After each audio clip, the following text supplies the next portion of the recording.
We welcome you to another episode of Mill Valley's Curtain Theatre podcast, Behind the Curtain, an official Curtain Theatre production. More information can be found at curtaintheatre.org. Hello everybody, welcome to the Behind the Curtain podcast. This is the Curtain Theater in Mill Valley, California. I'm Nick Moore, your host, and today I have Dale Leonheart with us.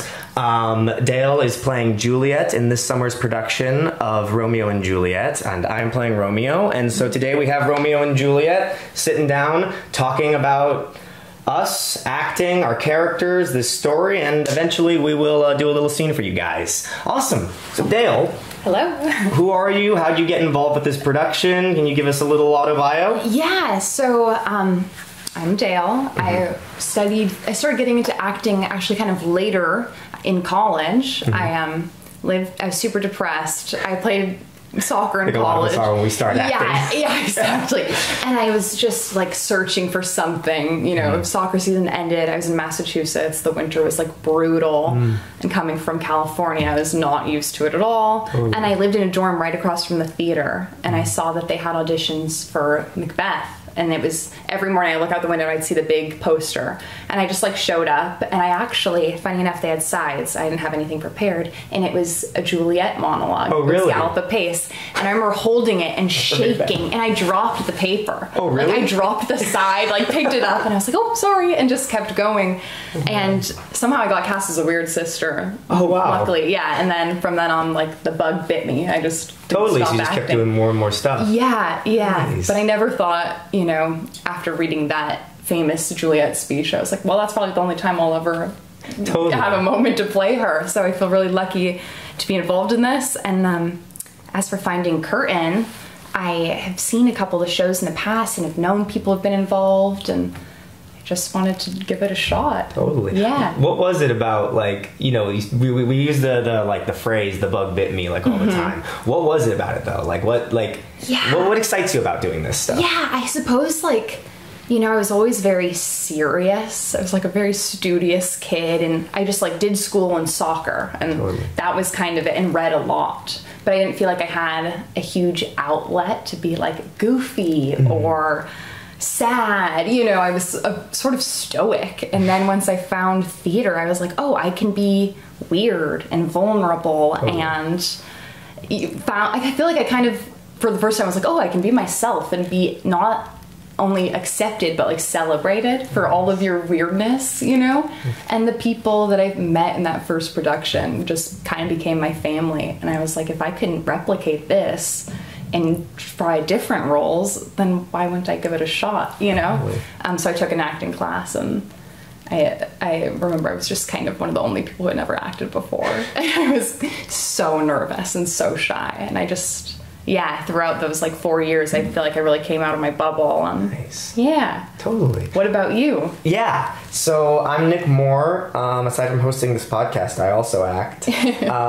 I started doing acting when I was in high school. Okay. I was 14, and when I started at the high school I was at, Drake High School, now Archie Williams. You had to take an elective class, you had to choose one of either painting, guitar, or theater. And my sister went to Archie Williams before me, and she was like, yeah, guitar and painting have a lot of homework, so you should just go with the easy one, take theater. And so I did. Right. And the bug didn't bite me right away, but eventually I realized I didn't have much time to do, and I probably, I hadn't started smoking pot, but I probably would have started smoking pot if I just didn't have anything, if I didn't have anything else to do. So I started, just doing theater all the time. I did a bunch of productions for the next few years, and then when it was high school theater's not enough for me, I just started auditioning around the Bay. And then so the first time I did a curtain show was, I think, in 2017. Yeah, 2017. Yeah. I did The Miser. Which was the first season. I was just auditioning for whatever was around. I saw on Facebook that this company was doing something. Never seen a show there. I still have never seen a curtain show. I've only ever been in them. And so I did that, and then Steve, the director of this show, we wanted to direct at the Curtain, I believe, for the first time the next year, or at least direct Shakespeare for the first time the next year. I think he did a musical before. And he came up to me after performances of The Miser, and he was like, "You should come out and audition for Hotspur in Henry IV. We're doing Henry IV next year."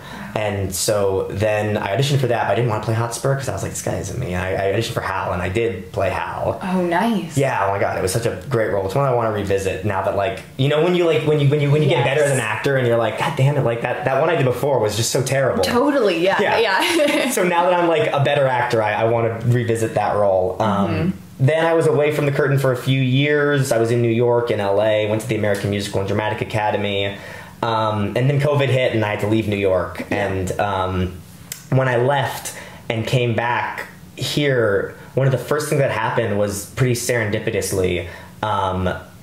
Michelle Delattre, who was directing Twelfth Night that summer, reached out to me being like, "Hey, we lost an actor. I don't even know if you're in the area, but would you be interested in being in our Twelfth Night production?" Cool. And I was like, "Oh man, I haven't done anything like any theater in the longest time since I've been in acting school." And so I reached out.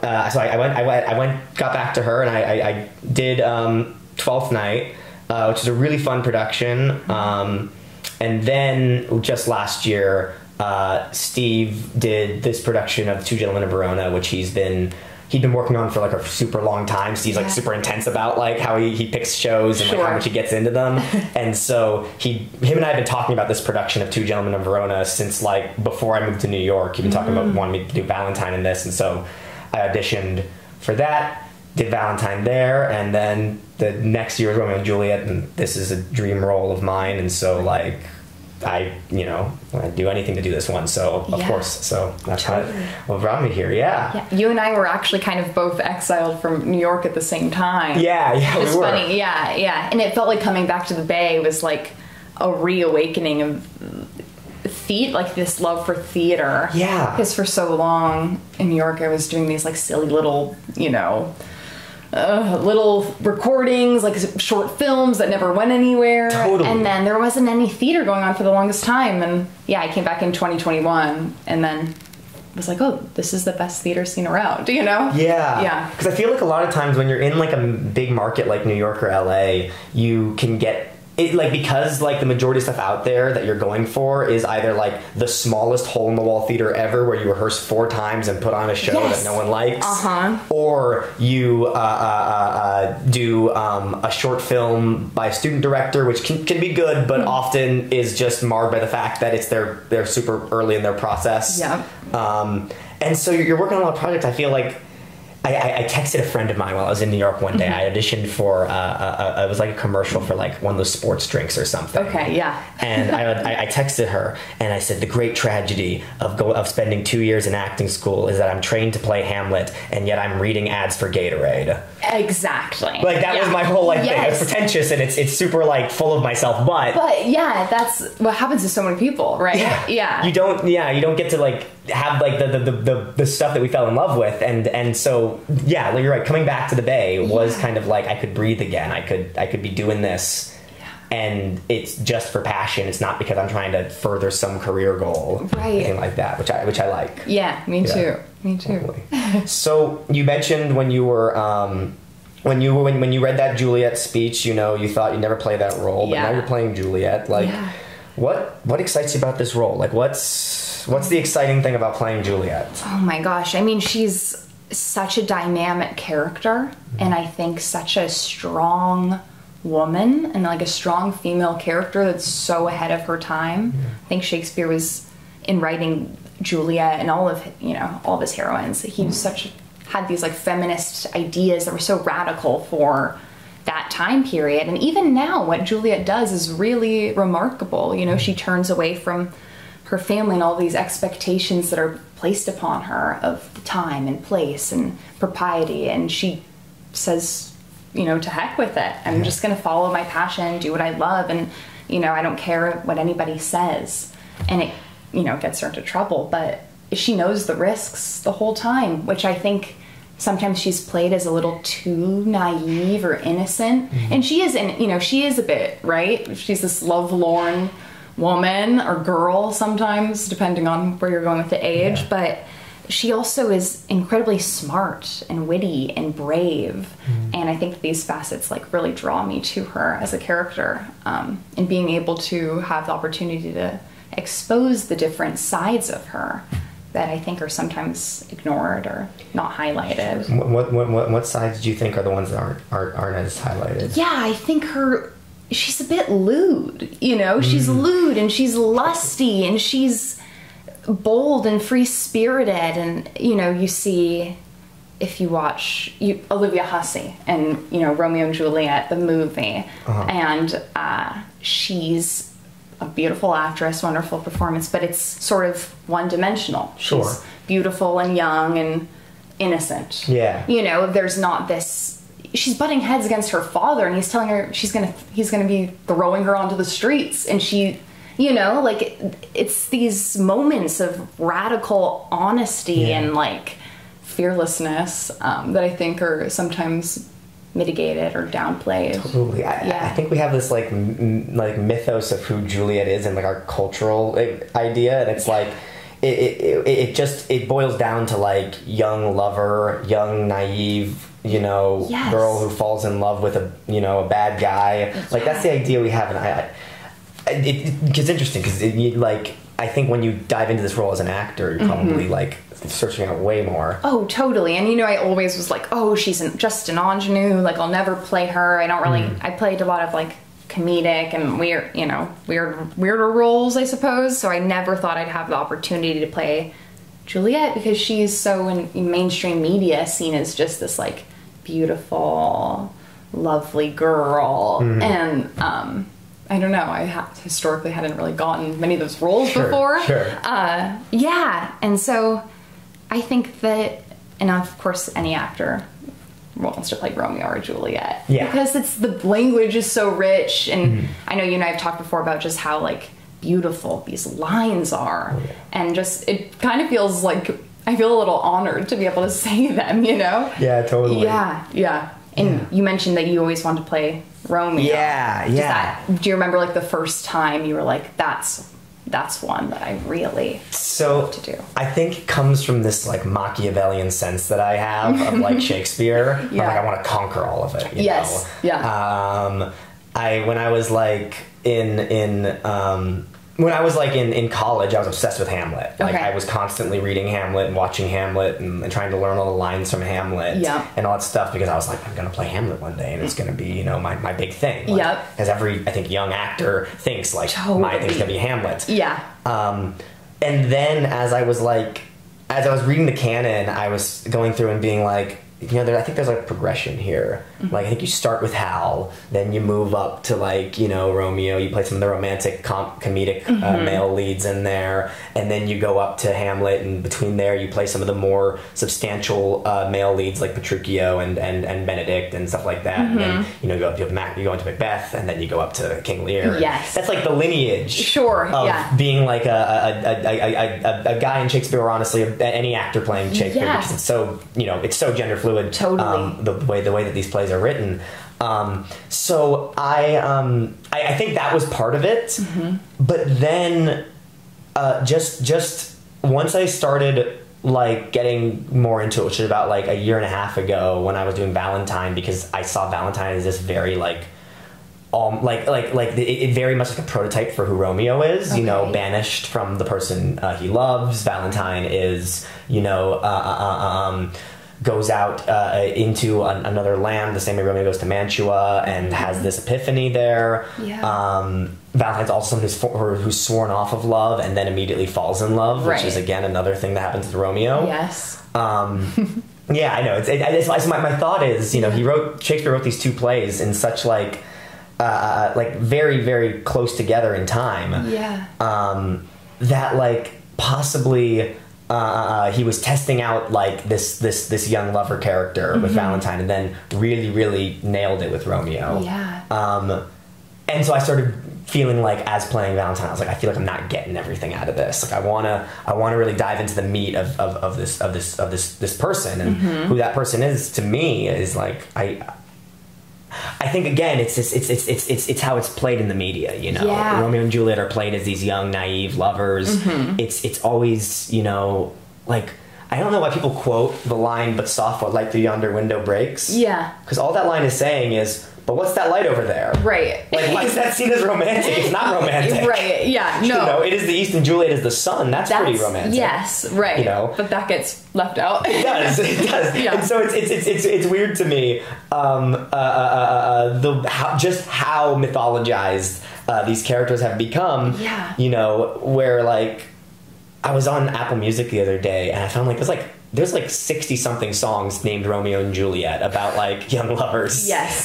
Right. Yeah, exactly. Mm-hmm. They're just these like goodness gracious, young lovers. And it's funny, you know, you'll see people, the kind of edgy kids in high school, and you're reading Romeo and Juliet or middle school, whenever. I'll be like, oh, but they're so dumb. Like, this is so stupid. Yeah. You know, they kind of toss away like, oh, these 14-year-old kids, you know, what a stupid story. Yeah. And I think that totally like strips it of it. It's just ignoring like the beauty and the greatness, and they're not idiots. No. They're totally aware of what they're doing and of the stakes. Yeah. So I think that the media plays a huge part in how we view these characters. I think it does, and I think also there's something about like our modern view of love. Mm-hmm.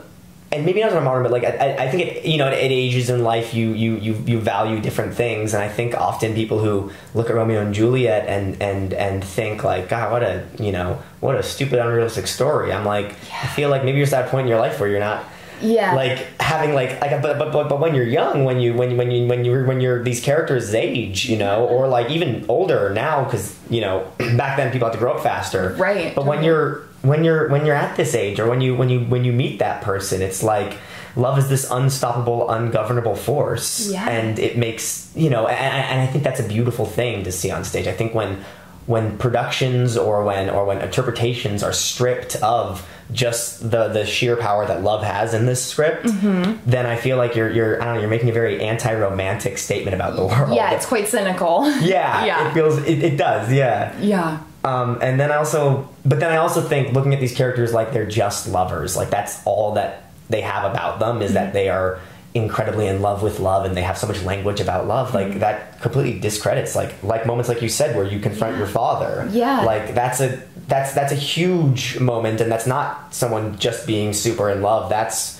a very strong person. That's a whole different shade, and I think finding the shades and colors in it has been what's been you know, driving me crazy over the last few months. Right, and Romeo like turning away from his best friends. Yeah. You know, and talking to the friar and taking a step away and saying, putting his foot down and saying he won't be involved in the gang, you know, the fights, and that's really bold and brave. And anybody who's had a group of friends that start doing things you're not really into knows how hard it is to just put your foot down, say no, and to think that he did, and it was, I mean, much higher stakes than if your friends are, you know, smoking pot and you don't want to or something, but you know, it's very bold. And it is, and especially because, you know, at least my interpretation is that I was in a gang. You know, I was in the Montague gang, and I've grown up in a time of violence. You know, it's an ancient grudge. It's not a recent grudge. This is something that I think I've been quite involved in, and so when I look at like the unrealisticness that people interpret, you know, these two people falling in love and getting married and killing themselves in the course of 5 days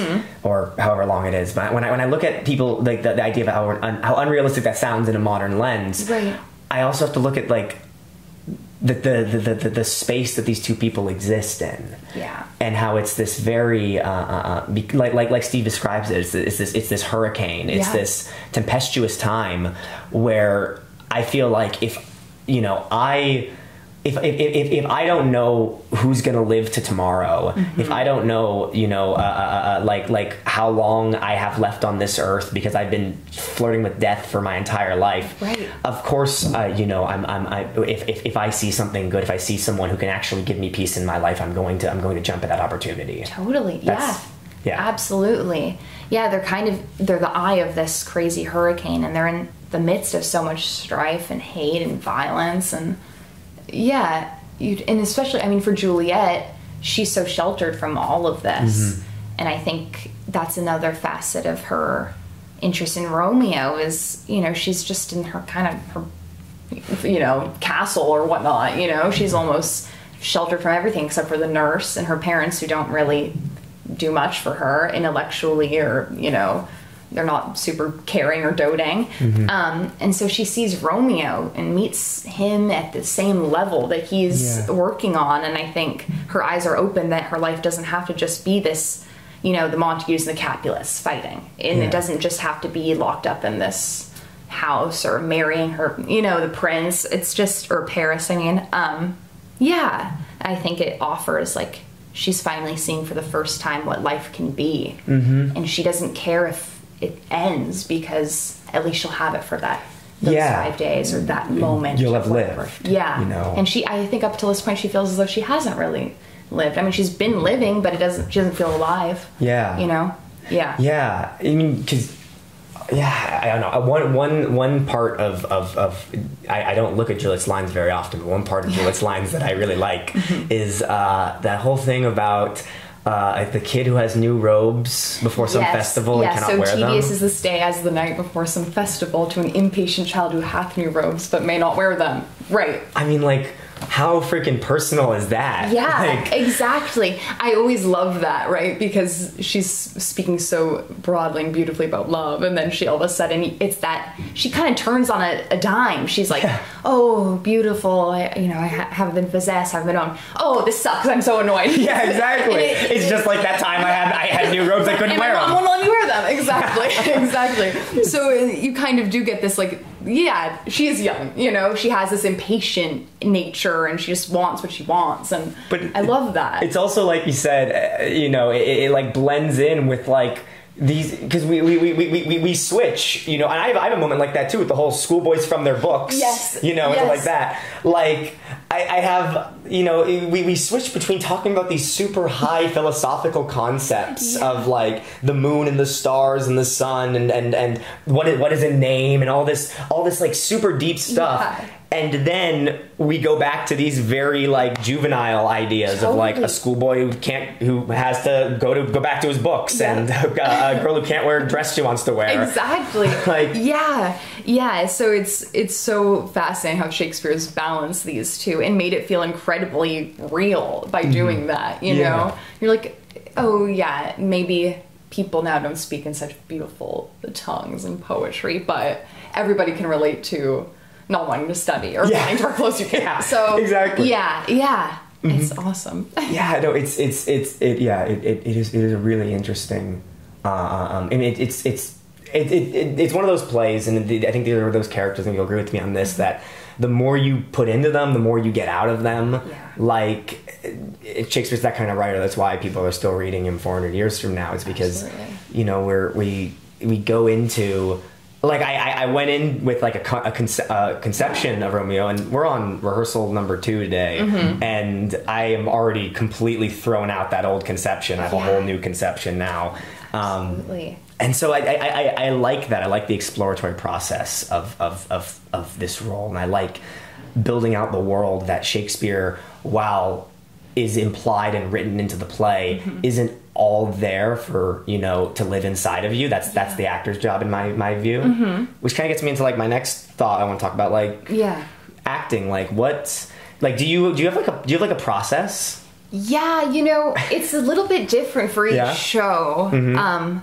But mostly, you know, I read the play a bunch, and then I write down everything my character says about somebody, and then everything that's said about my character from anybody. And then, you know, last summer I did Picnic by Inge at Ross Valley Players, and it was so funny because my character Madge it was like I had it on 2 pieces of paper right next to each other, and she barely said anything about anyone. And then all of the lines about her were just like, if the word pretty, beautiful, cute was not in it, there was nothing said about her.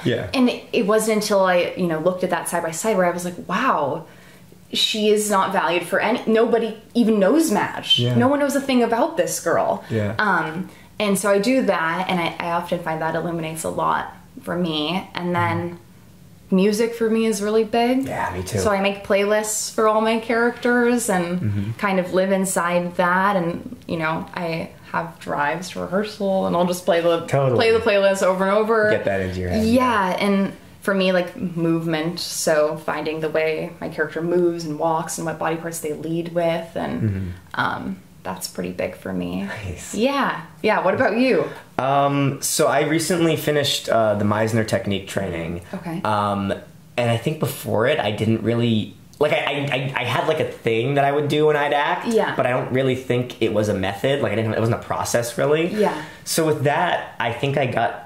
Because it was interesting because that's not made for Shakespeare. Yeah. Like, Stanford Meisner hated Shakespeare. Right. Never really acted it. But the technique I thought actually really applied because it's all about, like, learning what the words mean to you. Because, like, someone can call me, you know, Tybalt says, the hate I bear thee can afford no better term than this, thou art a villain to me. Right. What does thou art a villain really mean to me? Because me hearing that myself, if I heard that, me, Nick, I'd laugh because I think it's a stupid thing to say. Right. You know? Yeah. But I have to earn that and earn what it meant. And so, you know, villain means bastard. And so what would it mean to me to be called a bastard? And so it's playing with that, like, as if, like, comparing it to my real life, but also, you know, building out the world of the character is really important to me because it's not all in the script. We're getting little segments from these people's lives, especially in this play where it only takes place over the course of, like, 5 days. Yeah. Like, there are, you know, there's over a decade before that I need to fill with my imagination. Yeah, totally. And so that's mainly what it is. And then just letting that all go and being there with the scene partner, you know? Yes. Like... Yeah, absolutely. It's, like, all about the connection with the other actors for me. I feel like I often don't really fully come alive as the character until I'm with someone else who's equally as committed and giving as much as, you know, it's such a give and take. Yeah. I feel very lucky because I feel as though you and I work very well together. Yeah, no, me too. There's an equal exchange, you know, and we bring new things to the scene each time. I mean, that's just from callbacks and the few rehearsals we've had together. But and so it's always about, for me, it's like if I can make my scene partner look good or help them find new things, then I feel like my job is, one, easier, right? And then two, it's like, oh yeah, I've done my job. I just made this scene come alive. Or, like, you know, you'll have, if you're playing a bigger role and you have an interaction with a character that's quite small, you know, and then trying to help find something new. Maybe this actor only has 3 lines in the whole show, but if you can do something different and help them find something, and oftentimes I find that the bit parts help me find new things within my character. So yeah, I just have so much fun playing. Yeah. Well, yeah, that's Glenn Havlin, who's playing the Friar, told me he mentioned something about how over time Shakespeare's smaller roles got, like, more and more fleshed out. Like, even though they still had the same amount of dialogue, you know, characters like the second gentleman in Othello, like, he has this, you know, like, he delivers this little report, and it's just such beautiful, eloquent poetry.